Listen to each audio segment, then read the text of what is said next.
So let's go into here. All right. Okay, so good afternoon, everybody. I always get that wrong. I always say good morning and realise good afternoon, everybody. And good to see you here today. We'll be talking about elevating your trainer profile in this session under the umbrella of associate work for trainers. This is a series of webinars that we've been doing over the last few months. And I'll tell you about the other ones that we've been doing a bit later. So I can see today that I've got quite a lot of people that I don't know. Usually we have a mixture at these sessions of people I do know very well and people that are new to my world. So just very, very quickly, if you don't know me, if you haven't come across me before, you can read it all on the screen there. But basically, my name is Sharon. I'm the founder of the Trainers Training Company, which I have been running since 2009. And everything that we do within the business is really with the objective of one thing, and that is to help and support you in either starting your freelance trainer business or growing your trainer business. And the different ways that we do that, just to kind of put this into context for you, number of ways that we help and support people. First way is if you are new into business or thinking about starting a business, we have, or I have a course, How to Launch and Grow a Training Business in 30 Days, that you can join at any time. We also have the Opportunity Alert Service, which is a service that you sign up for and you can get leads for work, either associate work or direct client work, straight into your inbox. We also have a trainer profile services, and we'll be talking about the trainer profiles today and how they can help you and what that looks like. We have Trainer Talk, which is my membership to give you ongoing support to maintain and grow your business. I have a mastermind, and finally, I do one-to-one business coaching. So loads of support services there for you, depending on how you want to be supported and at what stage you are in your business. But today, that actually shouldn't be there. Should it be there? Yes, it should be there. Just 1 second. Just to go back to the alert service that I was talking about, I've actually had this opportunity alert service where you can sign up for leads for associate work and direct client work for, I want to say, since about 2012. So a fairly long time now. It's a very well-established service.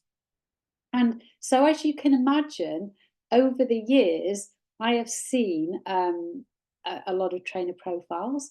I've had a lot of involvement in the process. I've seen a lot of covering emails. I've had a lot of feedback from training companies and organisations looking for trainers on people's applications. And so I feel that I've got a really good handle on what best practice looks like and what helps trainers to get associate work and what doesn't. What are the things that might get in the way? So I do have a lot of thoughts of my own about trainer profiles and how to maximise your chances of success of getting the work. But just to be sure that I'm not giving you the wrong information and it's not just entirely subjective, I did actually go out and do a survey of training companies and organisations who have used the alert service over the years. And I asked them a number of questions around this topic. So I asked them, what does the ideal trainer profile contain? I also asked them, what's the ideal length for a trainer profile? And then some other questions, such as, what's the one thing that makes a person stand out? What are the mistakes that people make when they approach you for work? And what topics are in demand right now? And we're going to be concentrating. I've got some really, really interesting answers, and I will share all of those answers with you. But today, we're just going to really focus on the trainer profile. And then in the other webinars that I'll be running during the course of this month, we'll be looking at some of the other answers to these questions. really, really interesting. So today's focus is going to be on how to elevate your trainer profile. And we're going to be looking at, firstly, what is a trainer profile? Because I think sometimes people get a little bit confused about that. In fact, some of the companies that ask me to find them trainers, sometimes they're a little bit confused as to what they're actually looking for. Why is it important in terms of you maximizing your chances of success in getting either associate work or direct client work? And how do you build a standout trainer profile?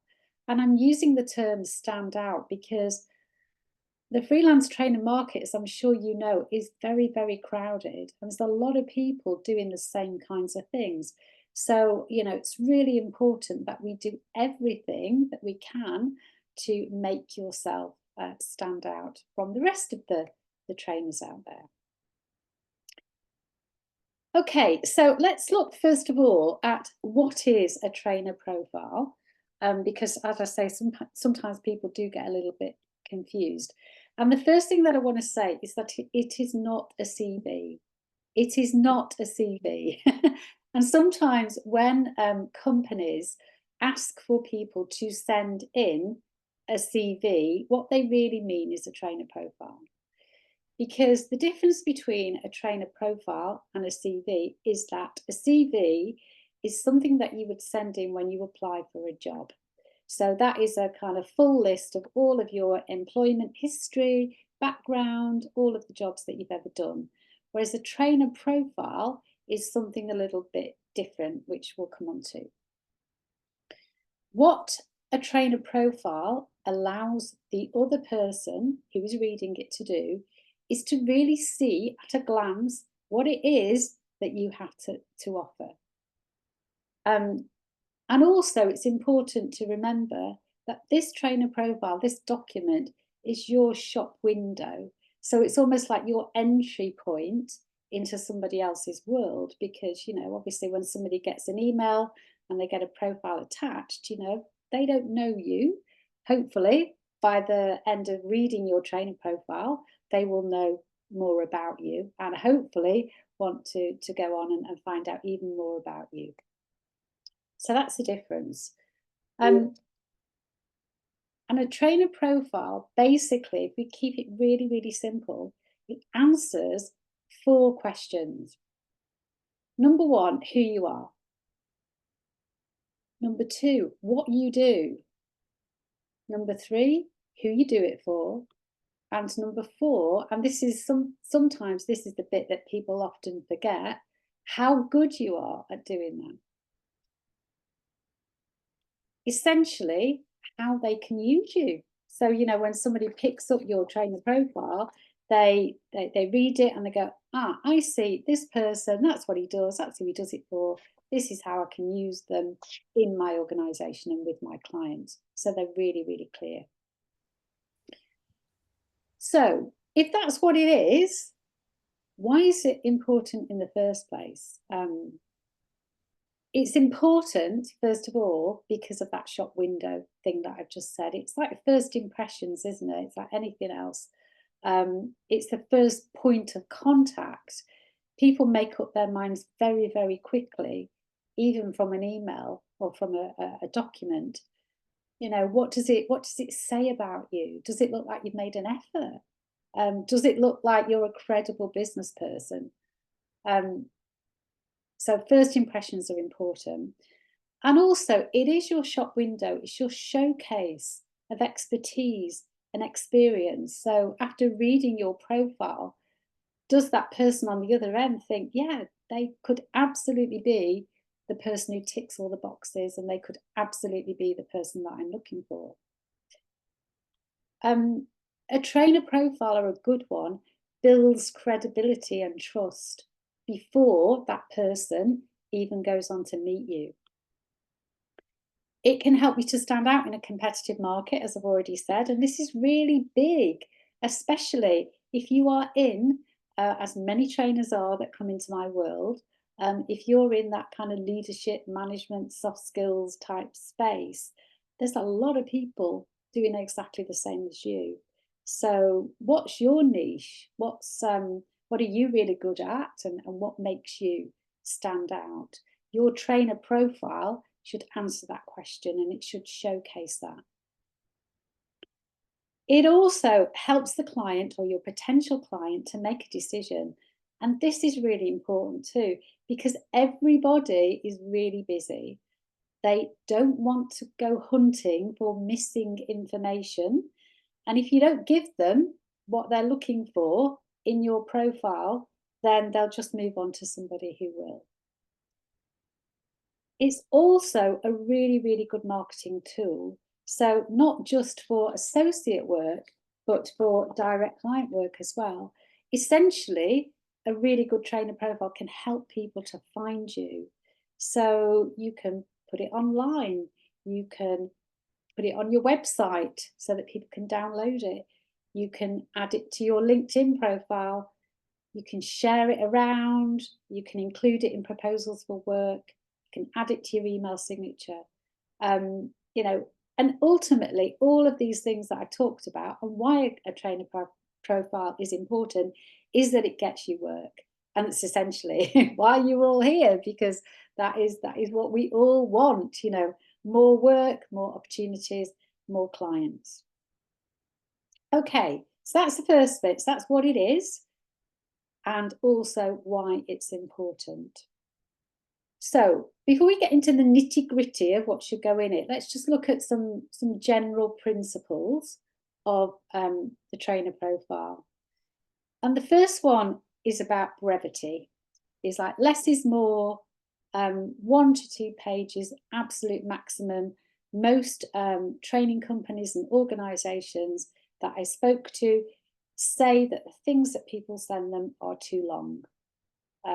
People haven't got a very long attention span these days, have they? So 1 to 2 pages, preferable 2 pages, absolute max. It also has to be visually appealing, so really nice to look at, and that means easy to read, using colour, using nice graphics, using imagery. And also with easy to read, you know, what that means is having clear fonts and line spaces, no typos, poor grammar, spelling mistakes, all that kind of thing. From somebody, you know, who reads a lot of profiles like myself and sees a lot of emails, one of my complaints is when people really squash all the text up, you know, and there's really like long paragraphs and you just can't read it, or you don't want to read it. You kind of lose the will to live. You go, oh, I'm not reading all that. So we've got to make things easy to read for people. I know that the temptation is to cram as much in as you possibly can, but you're not doing yourself a service by doing it that way. It's got to be easy to read. No typos, which I talked about, and also including the details that people want and not what they don't want. Remember the 4 questions that I talked about. People, honestly, because it's not a CV, people don't want to know about the jobs you did back in the 90s or whatever, so they don't, right? So we've got to make sure that we give people the information that they want, which I'll come on to. Also, make sure that it has a name. And you're probably thinking, what do you mean by that, having a name? But you wouldn't believe the number of companies that say people just attach documents and it doesn't say like Andrew Vivers .doc or Andrew Vivers .trainer profile, right? They just a document, and then people lose it and they can't find it. So just make sure that your profile has a name. And this is probably the most important thing. And remember, this goes back again to this first impressions business. You know, something that shows that you have made an effort, that you're not put it together last minute, that you actually want to make yourself stand out, you actually want to do the work, all of that stuff. Because honestly, how you do your trainer profile is how you do everything. And remember, all about first impressions. Okay, so let's now look at what to put in your trainer profile. And remember those 4 questions. So who you are, what you do, who you do it for, and how good you are. So the first section I'm going to call all about you. So this is all about who you are. And so some of the things that you could put in here in your about you section is obviously your name, but also what you like to be called. Yeah. If you've got any titles, if you've got any post-nominals, any of that stuff. Also, put in a good photo. What I mean by a good photo is and these are direct quotes actually from the survey, a happy photo, something that shows you at your best. Now, not Photoshop, but something that shows you at your best. Not a crop or a blurry pic from a night out. So a nice, happy photo. Also, your profile summary. So something that gives the reader a snapshot of you and your experience, your speciality, even your training style.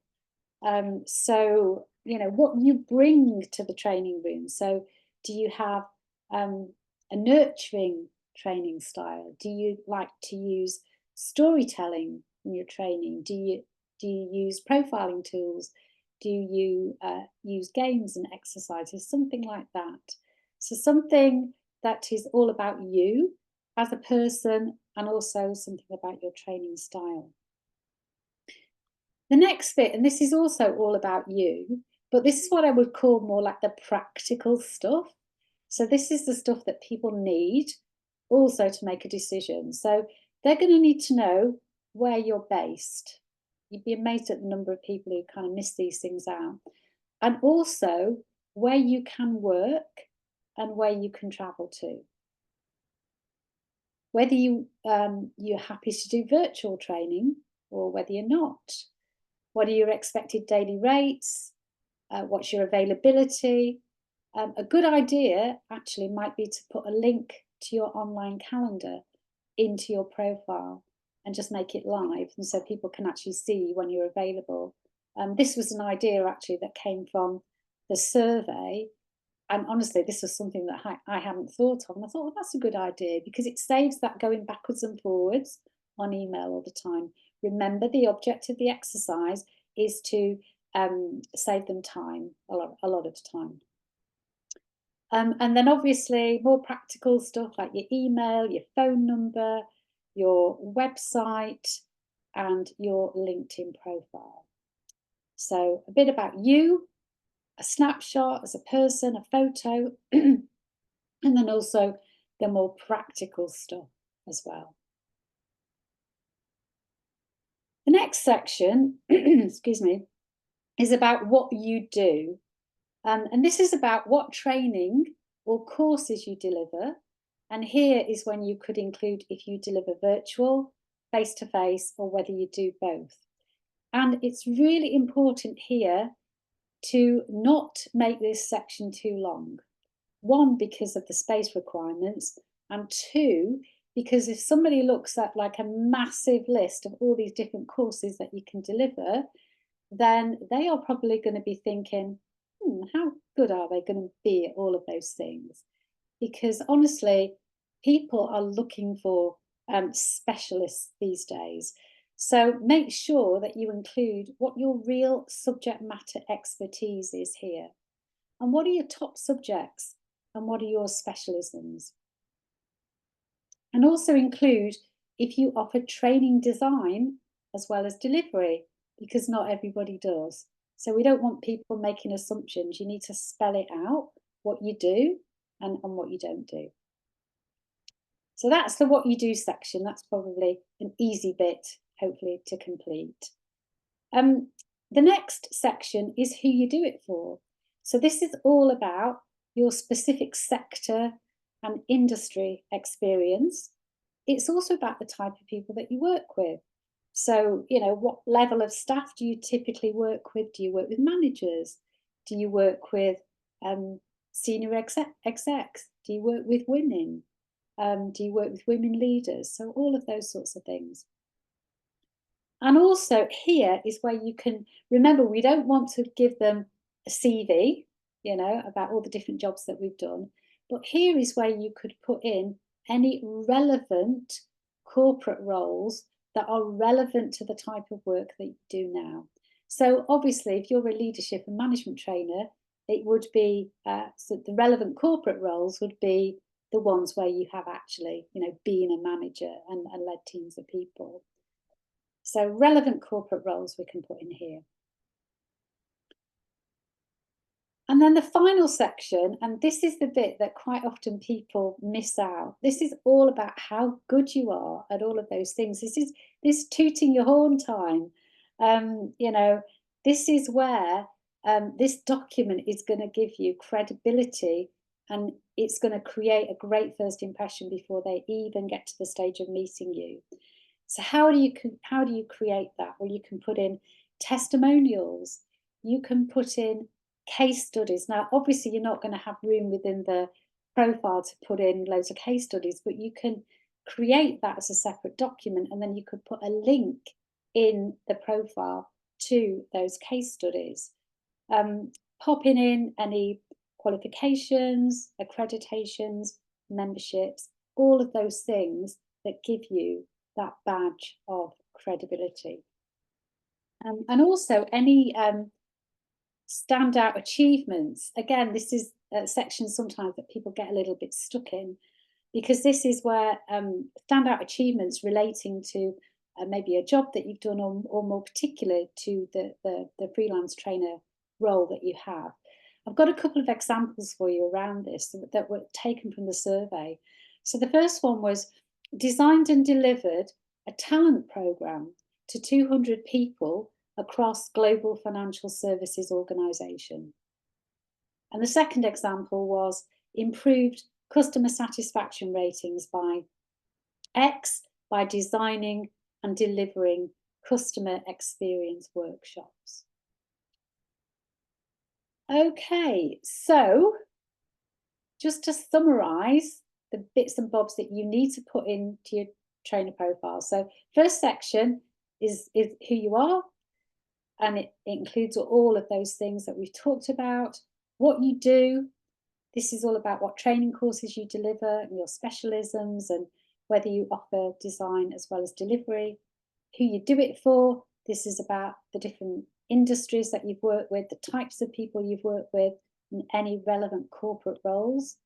And then how good you are is the tooting your horn time, your credibility piece, and why people should come and work with you because of all these wonderful things that you've done with loads of different people. So just before I move on to questions, just a couple of other things that, building on what we've talked about today, that you might also be interested in. Firstly is the next session in the series. Today was all about getting yourself organised and prepared.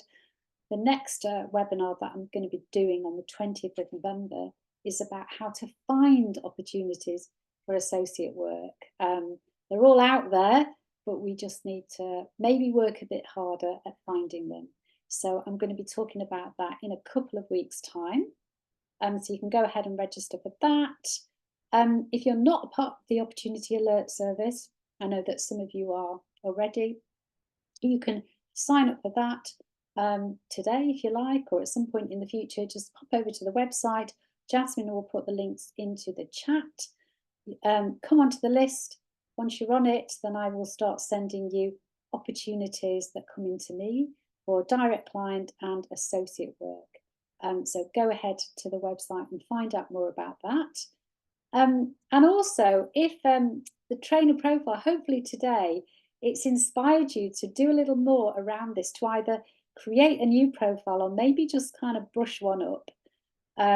So do go and have a look at our trainer profile services. There's a very simple DIY service that you can take advantage of. It's £10. You get a list of instructions and some examples of completed profiles. But if you are somebody who the thought of all that and faffing around on Canva for a few hours sounds like too much hard work, and I'm definitely in that camp, then the lovely Jasmine on my team here is very happy to do one for you. It's not a copywriting service, but it does take the pain of all that away from you. And we've had many people take advantage of that service, and they've all been really happy. She does some great profiles, so go onto the website and there will be testimonials there as well. So I will leave that one with you. And if you're really not sure what is best for you, and really could do with a little bit of help with your own business, just chatting stuff through, just put yourself in for a discovery session with me. I'd be very happy to talk through where you are with your business, and if I can, I will give you some quick wins and some tips, and also signpost you to some other things that you might want to be able to do. All right, so that is it for all my stuff, all my information. Hope that was helpful. If you've got any questions, I'd be happy to answer them.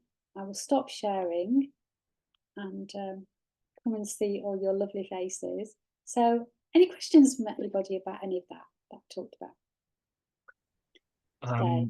Not much of a question, Sharon, but more of a statement, I suppose. I highly recommend for other people not taking advantage of the opportunity alert service. I've just got my first associate work through that service, which is great. So I just want to say thank you very much, Sharon, for your expertise online and invite you for today. That's really helpful. Thank you. Oh, you're welcome. That's fantastic. That's really good news. It's really good news. Yeah, fantastic. Thank you for sharing that. Any other questions from anybody else? Hi, Sharon, it's Anna. I just wondered if with the training profile, you could also do a video instead of a 2-page document.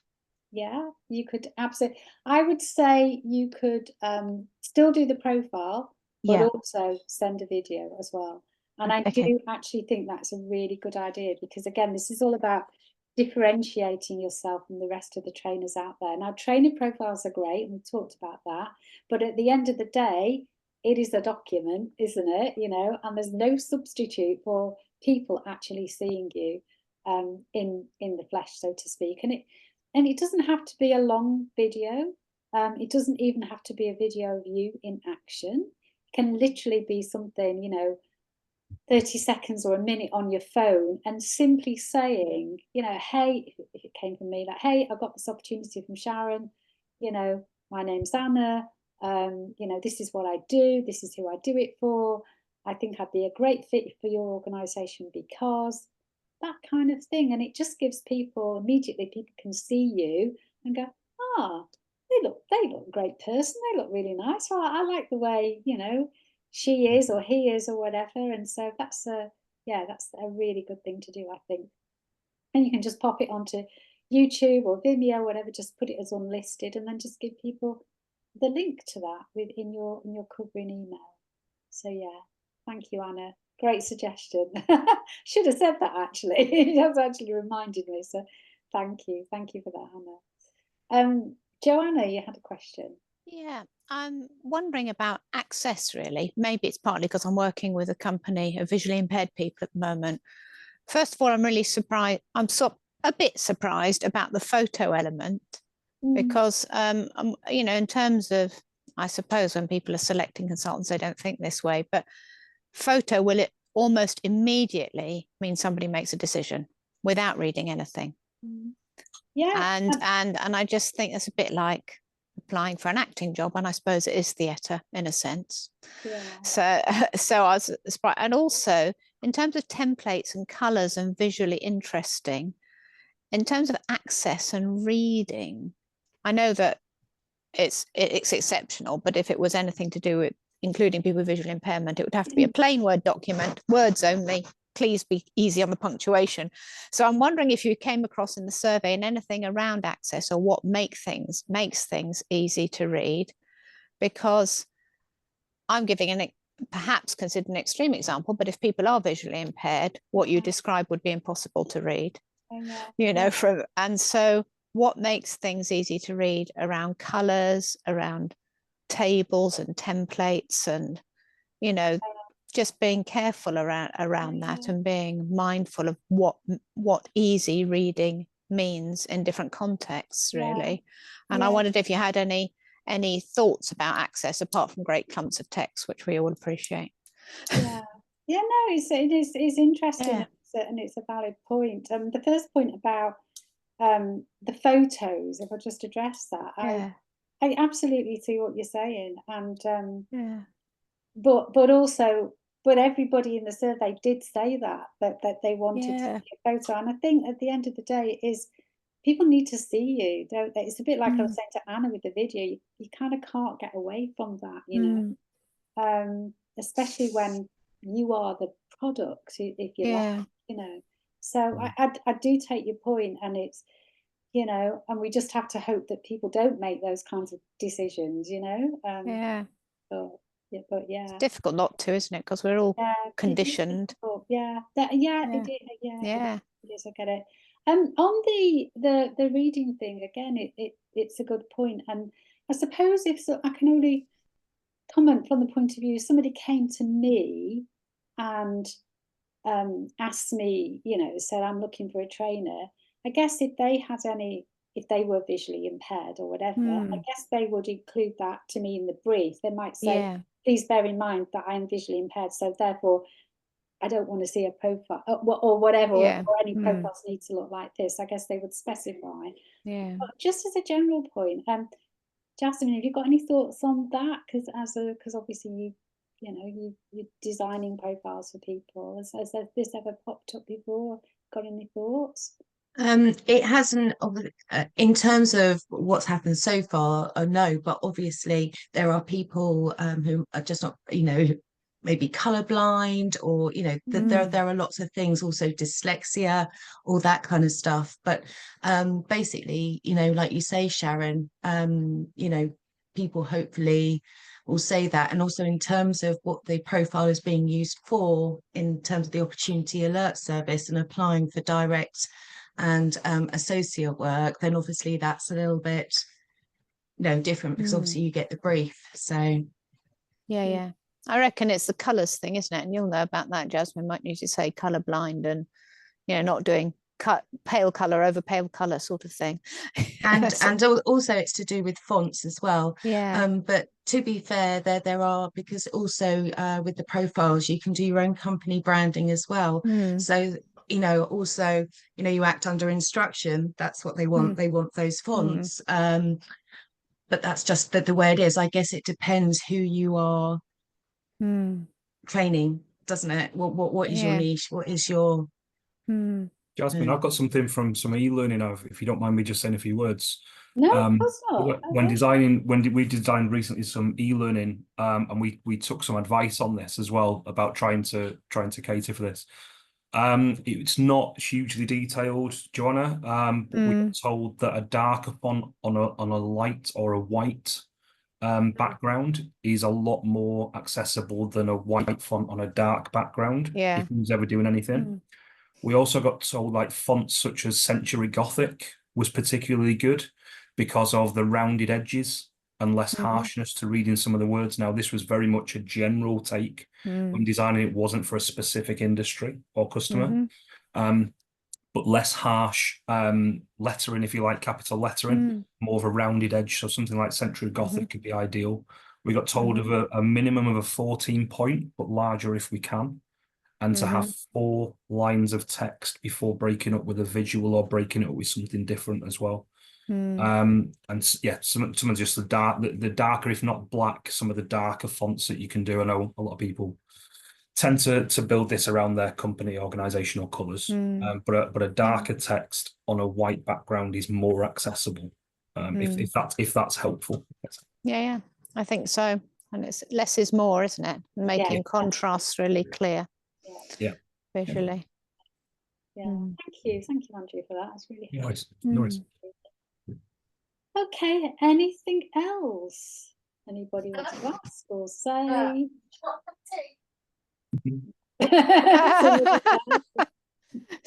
There are 2 Kate Ishmaels. Yeah. Oh yeah. Yes. Yeah, maybe one's on the phone or something. Yes. Yes. So I had another question, which is gone. Is that your phone, Kate? Mm. Oh, Hi, I think that could Hi. be my partner, maybe. oh, it's your partner. I thought it was your It could phone. be. No, it could be Diana. I'm not That's absolutely brilliant. sure. She's just texted me to say she's only just got in because she had to download Zoom. Sorry about that. Oh, it's all right. That's why, I think. No, Could I ask another question, Sharon? of course you can. And just it's a question about how people find the best best ways to get testimonials. Well, I think you have to ask for them. Mm. So that's the Mm. best thing. Just is that something that, I mean, certainly at the end of every piece of work that you do, Yeah, I usually do. ask for testimonials and almost like build that into your system. It's a bit, I always say to people, ask for, because people never forget to send their invoice, right? But they always forget to ask for a testimonial.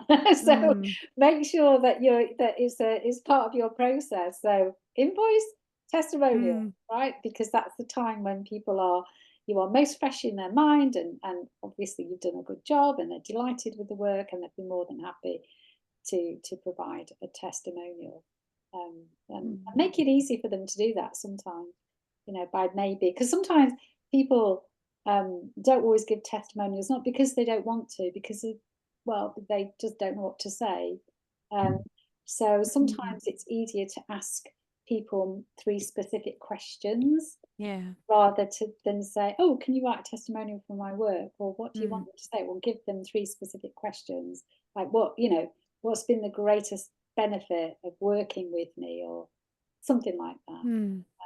Or you can even do it over the phone, say, because again, sometimes people don't give testimonials because they just get forgotten about, and it's another thing, isn't it, on their to-do list, and they go, but if you say, oh, actually, let's make life easier for you, if I give you if we can have a 10-minute chat and I'll just ask you 3 questions and I'll just record it and then I'll turn it into a testimonial, is that okay? And generally people go, oh yeah, that's great, because that's making it easier for them, isn't it? So you could try that as well. Anybody else's thoughts on any of that, testimonials? That was what really helped me get testimonials. So one, be open to different formats. So for example, some people wanted to send me a little WhatsApp message of their thoughts of the feedback, so be open to different styles and not make it as formal as sometimes that. But also as well, Sharon's got a good point. One thing we do at the end is we do a 90-second voice recording when I ask some questions, and I personally then turn that into a testimonial, obviously with consent, they know what they're doing, but a little 90-second recap and allows me then to get the information I need to turn it into a testimonial. And my testimonials, Joanna, went absolutely through the roof versus just asking nicely when I sent the invoice. Yeah. And it goes back to the same point that I was making about the trainer profiles and what's putting it. It's all about making stuff easy for people, and because it's not that people don't want to help, or that it's just that everybody's got a lot of information and stuff on their plate, so they literally have to go hunting for stuff that isn't in your profile. It does annoy them, and then they get annoyed, and then so you'll move to the bottom of the list, and like, oh, this person, they've given me all of the information, that's great, I don't have to send another email. And again, this is, you would not believe the number of because I get copied in now to responses that go out, because it's again, that's an easy way of keeping me in the loop, because if I leave it to them, like at the end of the process, they don't get back to me or whatever, so they copy me in. And then the number of times that people have said, that the opportunity's gone out, and they've said, something this week actually, and it was all about, local government experience that was really important to this, this opportunity, and they sent this, and this poor person kept having to go back and saying, this is really great, yeah, I can see, but have you got local government experience? Because they haven't told them, and then and it's just annoying. It's backwards and forwards. So, make sure that you're giving them the information that they've asked for, so. Sorry, getting on my soapbox there. Just seeing it, you go, ah! I feel your Like, pain, having done a lot of recruitment, and people just, you know, that bit in more traditional recruitment where you say, using the person spec, describe why you're good for this job, and then you just get 10-point written A4 sheet that you have to sift through. Yeah. Okay. All right. Anything else from anybody before we finish today? No. Well, thank you for your time, Sharon. Jasmine, thank you. You are welcome. Thank you Lovely very to much see everybody here indeed. today. And we will have a good day, and we'll see you all again soon. Take Thank care. you very much indeed. Thank you. Bye-bye. Bye for now. Bye.